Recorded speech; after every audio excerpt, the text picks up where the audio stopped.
படம் வந்து ஓடாது. இந்த படம்லாம் படமே பார்க்காம ஓடாதுன்னு எப்படி சொல்கிற நீ? ஓடும் ஓடாதுன்னு தீர்மானிக்கணும் யார்? அதாவது ஒரு திரையரங்குன்றது ஒன்று நீ வாடகை வாங்கிட்டு போடணும், இல்லைன்னா நீ வாடகை வாங்க ஒத்துக்க மாட்டேன். ஏன்னா நாங்கள் வாடகை கொடுத்து போட்டோம்னா உனக்கு ஆள் உள்ளே இல்லாமல் காசு மட்டும் கட்டிட்டு ஆள் வருதோ வரலையோ உனக்கு என்ன வாடகை கொடுக்குறோன்னு சொல்லிடுவோம். ஆள் வரலைன்னா உனக்கு கேண்டீன் வியாபாரம் நடக்காது. அப்போ அதுக்கு அந்த டைம்ஸ் வரமாட்டேன். சரி, ஷேரிங்கில் தான் போடுறேன், ஷேரிங்கில் நாங்களும் உள்ளே வர்றோம். உனக்கு என்ன பிரச்சனை? படம் வரலைன்னா தூக்க போகிறேன், போட்டதுக்கப்புறம் வருது வரலைன்னு முடிவு எடுப்போம். ஆமாம், அதுவே கொடுக்க மாட்டேன்றது வந்து என்ன மாதிரி? இல்லைன்னா படம் ஓட்டிட்டு நீ திரும்ப கூப்பிட்டு பேசிக்கலாம். நான் ரெகுலர் ப்ரொடியூசர் தானே, கருணாசரன் தமிழ் சினிமா நடிச்சு தானே இருக்கேன், நீ கூப்பிட்டு பேசியிருக்கான். ஆனால் ஒரு படத்தை நிப்பாட்டுறேன்றது வந்து எவ்வளோ பெரிய அழுத்தலாம். இவ்வளோ பேர் நாங்கள் இருக்கோம்ன்றது, ஒட்டுமொத்த தமிழ் சமூகத்தில் இவ்வளோ பேர் இந்த படத்துக்கு முன்னாடி நாங்கள் இருக்கோம்ன்ற அந்த கொடுத்த ஆதரவு இருக்குல்ல சோசியல் மீடியாவில், அது வந்து நம்ம பலாயிரம் கோடி சம்பாதிச்சதுக்கான ஒரு பெரிய ஒரு இதுதான் உண்மை. அதுபோதும் பணம் என்ன, பணம் வரும் போகும். அதனால இவ்வளோ பேர் நம்ம பின்னாடி இருக்காங்க, நமக்கு ஆதரவாக இருக்காங்கன்ற அந்த ஒரு இது இருக்குல்ல, அது மன நிறைவாக இருக்குது. அவ்வளோதான். தமிழ் சினிமாவில் வந்து தமிழ் தேசியவாதியாக இருந்தால் நீங்கள் ஜெயிக்கிறதுன்றது ஈஸி கிடையாது. ஏற்றுக்க முடியலண்ணா. அதை எப்படி கொடுமை, இங்கே நம்ம ஆள்களே வந்து சில பேர் நம்மளை வந்து அங்கீகரிக்க மாட்டாங்க. இங்கே வந்து கொடுமை என்னன்னு கேட்டிங்கன்னா, நான் எப்படி பார்ப்பேன்னா, இங்கே தமிழ் தேசியம் பேசுகிற எல்லாருமே எனக்கு பிடிக்கும். ஆனால் அடுத்த வாரம் பெரிய படம் வருது, இந்த ஒரு வாரம் வந்து எந்த படமும் வர மாட்டேன் இருக்காது, மக்கள் அதை பார்க்க முடியும். அப்போ இந்த படத்தை போட்டுரும் சொல்லி அப்படி தான் வந்தது. இந்த டைம்லேயும் கொடுக்கலாம், நீ மற்ற எப்படி சான்ஸே கிடையாது. அருண்மொழிவர்மன் வந்து ஒரு சேனல் வச்சிருக்காரு, அவருக்கான ரெஸ்பான்சிபிலிட்டி தமிழ் தேசியம்ன்றதுல நீங்கள் வந்து தமிழ் தேசியவாதிகளை கூப்பிட்டு வச்சு இன்டர்வியூ எடுக்கிறது, தமிழ் தேசியம் சார்பாக உங்களால் இதை பண்ண முடியும். உங்கள் இடத்துல இருந்து, என் இடத்துல இருந்து நான் இந்த சினிமா துறையில் இருந்துக்கிட்டு என்னால் இப்படிப்பட்ட படங்களை கொண்டு வந்து வர்றதுக்கு முயற்சி எடுக்க முடியும். அரசியல் களத்தில் நிற்கிறவங்க அவங்களோட பண்ண முடியும். அவங்கவுங்க துறையில இருந்து தமிழ் தேசியத்துக்கு என்னென்ன பங்காற்ற முடியுமோ அது மாதிரி என்னோட துறையில் என்னால் இதுதான் பங்காற்ற முடியும். இதெல்லாம்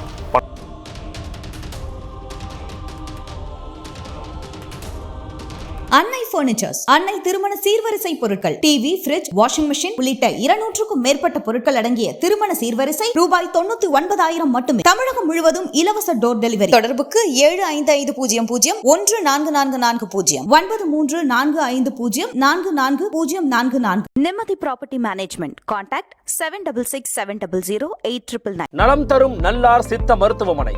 இதய நோய், சர்க்கரை நோய், பக்கவாதம், சிறுநீரக பிரச்சனை, தண்டுவடம் மற்றும் மூட்டு பிரச்சனைகளுக்கு மிகச்சிறந்த மருத்துவமனை. கிருஷ்ணகிரி, சென்னை மற்றும் மதுரை. தொடர்புக்கு 8807666117 மற்றும் 8807666118. ஃபோர்த் எஸ்டேட் தமிழ் நேயர்களுக்கு அருள்மொழிவர்மனின் அன்பார்ந்த வணக்கங்கள். இது உங்கள் ஃபோர்த் எஸ்டேட் தமிழ் வழங்கும் பெரிதும் பெரிது நிகழ்ச்சி. இன்றைக்கு நம்மோடு சிறப்பு விருந்தினராக இணைந்திருக்கிறார் மரியாதைக்குரிய தயாரிப்பாளர் திரு சுரேஷ் காமாட்சி அவர்கள். வணக்கம். வணக்கம். எப்படி இருக்கீங்க? நல்லா இருக்கேன்.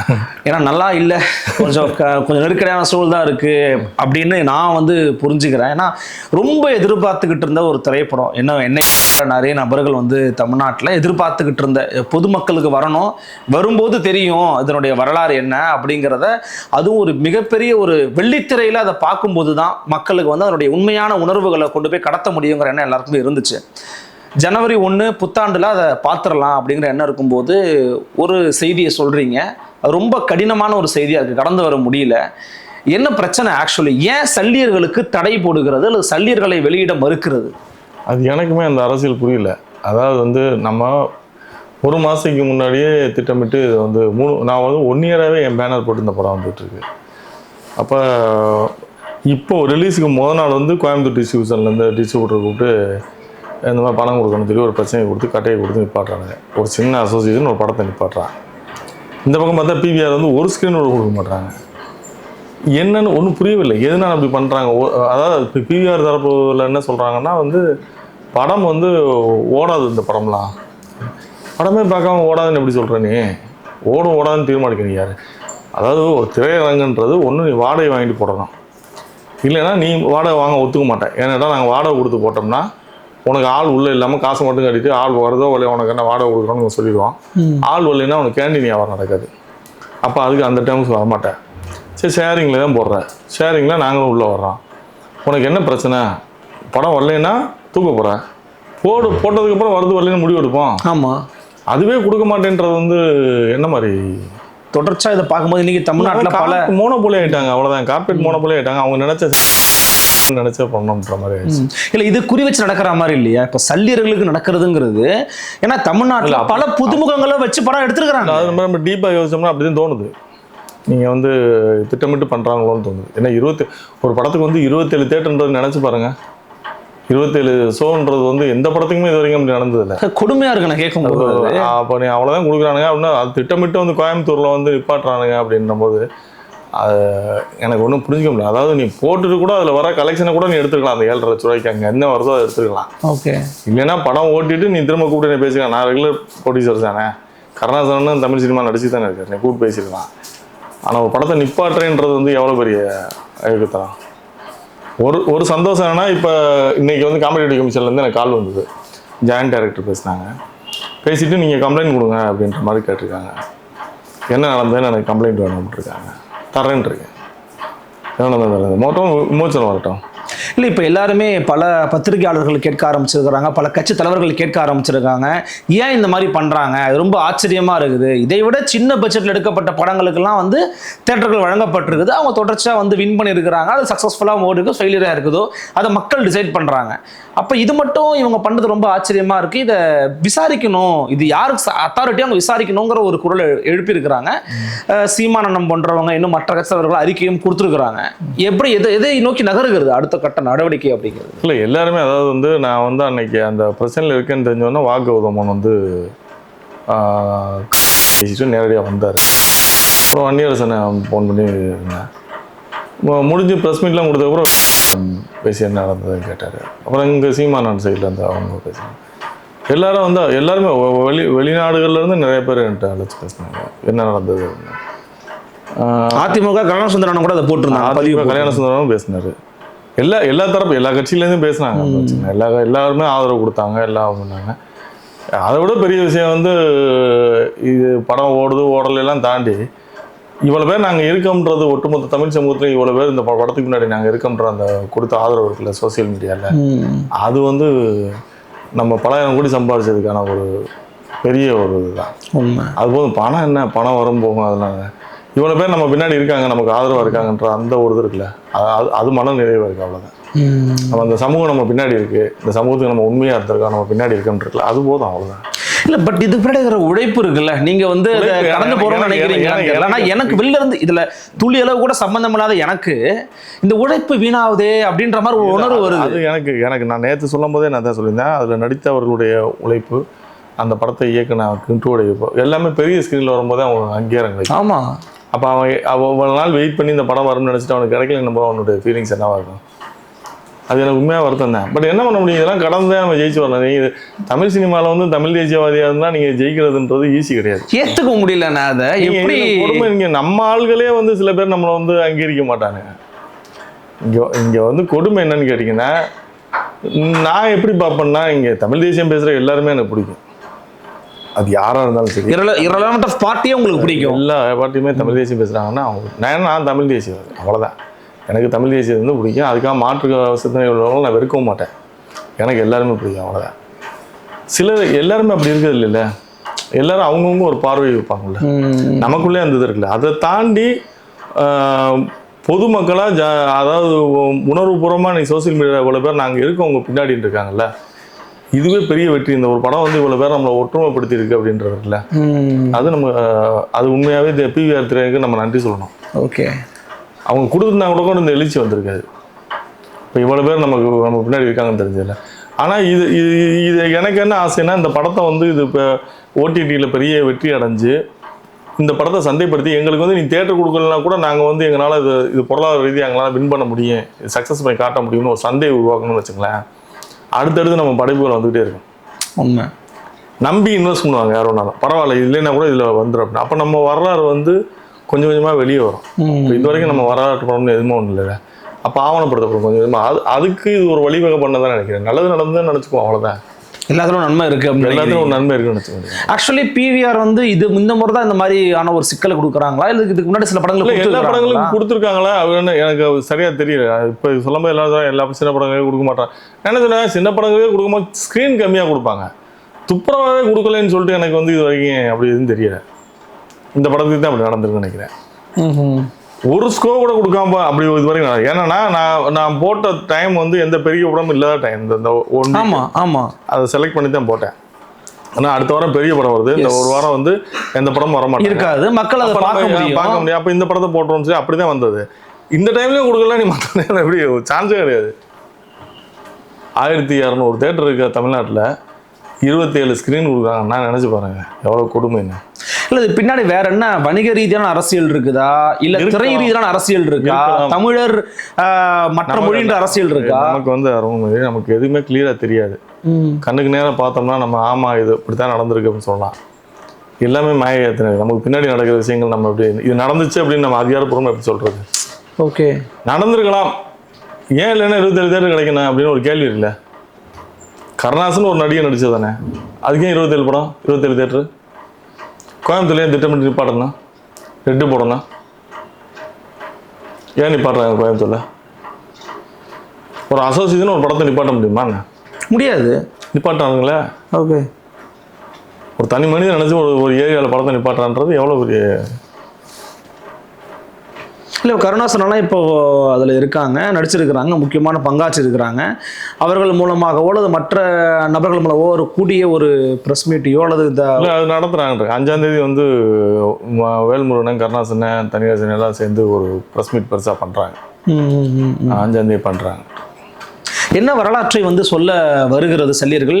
இன்னைக்கு இதில் போய் செல்லியர்களை படத்தை வந்து தமிழர்களை போய் பார்க்க முடியும்? இன்னைக்கு OTT ப்ளஸில் பார்க்கலாம். நீங்கள் வரலாறுன்றது வந்து என்னென்னா, நம்ம ஈழத்தில் இப்போ இந்த மாதிரி வரலாறு வரலன்னு வச்சுக்கோங்க. ஒரு காலகட்டத்துக்கு அப்புறம் வந்து நம்ம வந்து ஈழத்தில் நடந்த போரையும் வந்து ஒரு தீவிரவாதமாக தான் இங்கே வந்து சித்தரிச்சிருப்பாங்க.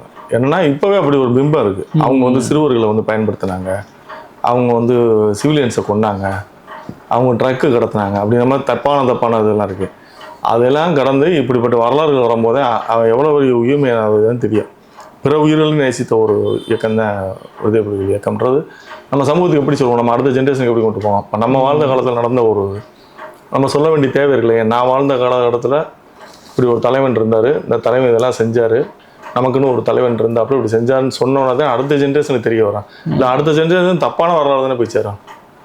இப்போ நீங்கள் சொல்லி இப்படியே வந்துருச்சுன்னு வச்சுக்கோங்களேன், அப்போ தப்பான வரலாறு தானே போய் சேரும். அப்போ அந்த கடமை நமக்கு இருக்குல்ல. நம்ம முன்னோர்கள் செய்யாதனால தான் இன்றைக்கி நம்ம புலம்பிக்கிட்டு இருக்கான். ஏன் வரலாறு மறைக்கப்பட்டுச்சு, வரலாறு மறைக்க இன்னைக்கு கத்திக்கிட்டு இருக்கான். அவங்க செஞ்சுருந்தாங்கன்னா நம்ம கத்த வேண்டியதில்லை. நம்மளும் அதை செஞ்சிடக்கூடாது. இப்போ நீங்கள் அருண்மொழிவர்மன் வந்து ஒரு சேனல் வச்சுருக்காரு, அவருக்கான ரெஸ்பான்சிபிலிட்டி தமிழ் தேசியம்ன்றதில் நீங்கள் வந்து தமிழ் தேசியவாதிகளை கூப்பிட்டு வச்சு இன்டர்வியூ எடுக்கிறது தமிழ் தேசியம் சார்பாக அவங்களால இதை பண்ண முடியும். உங்க இடத்துல இருந்து, என் இடத்துல இருந்து நான் இந்த சினிமா துறையில் இருந்துக்கிட்டு என்னால இப்படிப்பட்ட படங்களை கொண்டு வந்து வர்றதுக்கு முயற்சி எடுக்க முடியும். அரசியல் களத்தில் நிற்கிறவங்க அவங்கவுங்க துறையில இருந்து தமிழ் தேசியத்துக்கு என்னென்ன பங்காற்ற முடியுமோ அது மாதிரி என்னோட துறையில என்னால இதுதான் பங்காற்ற முடியும், அதை நான் பண்றதுக்கு முயற்சி பண்றேன். ஆனா இன்னைக்கு என்ன ஒரு பொதுத்துல ஒரு டிபேட் கிரியேட் ஆயிருக்குன்னா, இந்த சினிமா துறையை யாரோ கட்டுப்படுத்துறாங்க, அப்படி கட்டுப்பாடுக்குள்ள இருக்கிறதுனால இந்த மாதிரி பிரச்சனை. அது இல்லைன்னா மறுக்க முடியாது, இருக்குதான். மறைச்சு பேசுறதுலாம் ஒன்றும் இருக்கதான் செய்யுது. அது நம்ம புலம்புனால என்ன நடந்துட போகுது? என்ன நடந்துட போகுது? நீங்கள் எல்லாம் சொல்கிறது ரெட் ஜெயின்னு சொல்கிறீங்க இல்லையா? என்ன நடந்துட போகுது? நம்ம சொல்லிக்கிட்டு தான் நிற்க முடியும். அதிகாரம் அவங்கள்ட்ட இருக்குது, அவங்க பண்ணுறாங்க. நம்ம எப்படி அவங்கள போய் நீங்கள் ஏற்றி சண்டை போட முடியுமா? பட் அது வேற, சினிமா துறைங்கிறது வேற. துறை இந்த படத்தை பொறுத்தவரை ரெட் ஜெயின் வந்து உள்ளே வந்து இப்படி பண்ணியிருப்பாங்களான்றதுல எனக்கு சத்தியமா எனக்கு அதில் நம்பிக்கை இல்லை.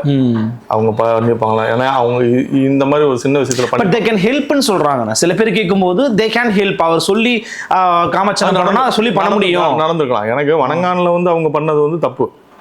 அது வந்து திட்டமிட்டு பண்ணாங்க வணங்கானில். அதை நான் இன்னைக்கு வரைக்கும் கூட நான் அதை வெளிப்படுத்தலை. நம்ம தோத்துட்டோம்ன்றதுனால வந்து இன்னொருத்தர் மேலே பழி போடுறது வந்து இல்லை. இதை அடுத்து நான் சரி பண்ணிக்கணும்னு நினச்சது இன்னைக்கு வரைக்கும் அதை நான் வெளியில் பேசிக்கவே இல்லை. என்ன நடந்ததுன்றது, பணங்காலில் எனக்கு என்ன நடந்ததுன்றது நான் இப்போ வரைக்கும் நான் எங்கேயும் சொல்லிக்கிட்டேன், நான் சொல்கிறதே கிடையாது. அது என்னோட பிஸ்னஸ்ஸு. சரி, நான் ஏதோ ஒரு இடத்துல ஒரு தப்பான முடிவு எடுத்துட்டேன், நான் போயிருக்கக்கூடாது, போயிருந்தேன், தப்பான முடிவு எடுத்துட்டேன், அதில் தோத்துட்டேன் அப்படின்றத இருந்தேன். ஆனால் இது நான் அப்படி இருக்க முடியலை.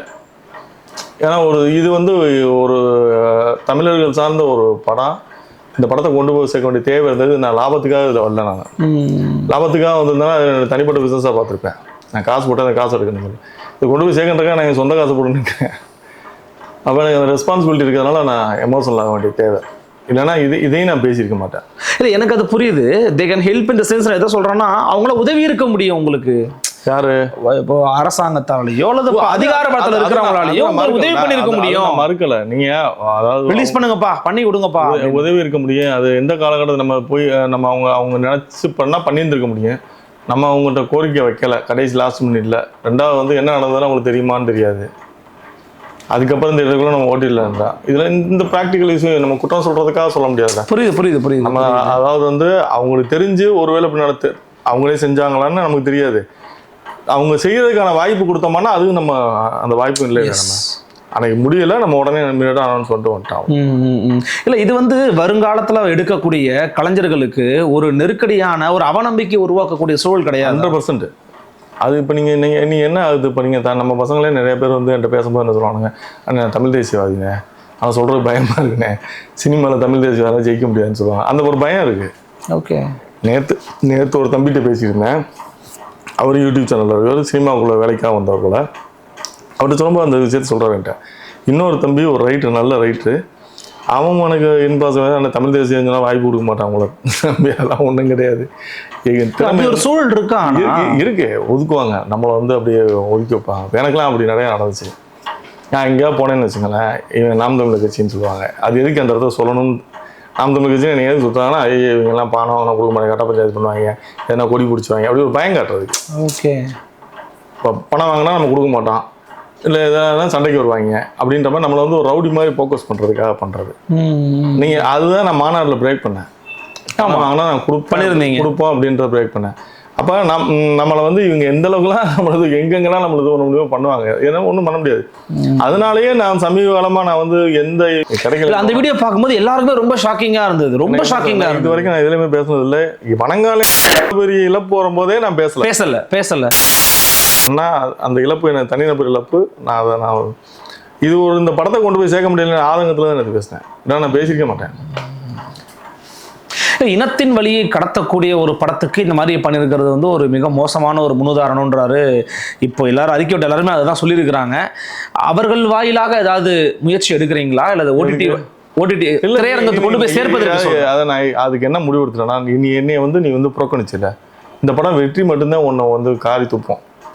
இதை வந்து நாங்கள் ஜெயிக்க வைப்போம். அந்த படத்தை ஓடிடிலே ஜெயிக்க வைப்போம். ஜெயிக்க வச்சு இதே பிரசாத் ஸ்டுடியோவில் நான் சக்ஸஸ் மீட் வைப்பேன். எனக்குன்னு ஒரு சந்தை இருக்குது. இந்த மாதிரி படங்களுக்கு ஒரு சந்தை இருக்குது. அந்த சந்தையை நாங்கள் உருவாக்க முடியும். உலக தமிழர்கள் ஆதரவோட அந்த சந்தையை நாங்கள் உருவாக்க முடியும். எல்லா படம் பார்க்குறான், காசு கொடுத்து பார்க்குறான். ஏன் இது பார்க்க மாட்டாங்களா என்ன? கட்டாயம் பார்ப்பாங்க.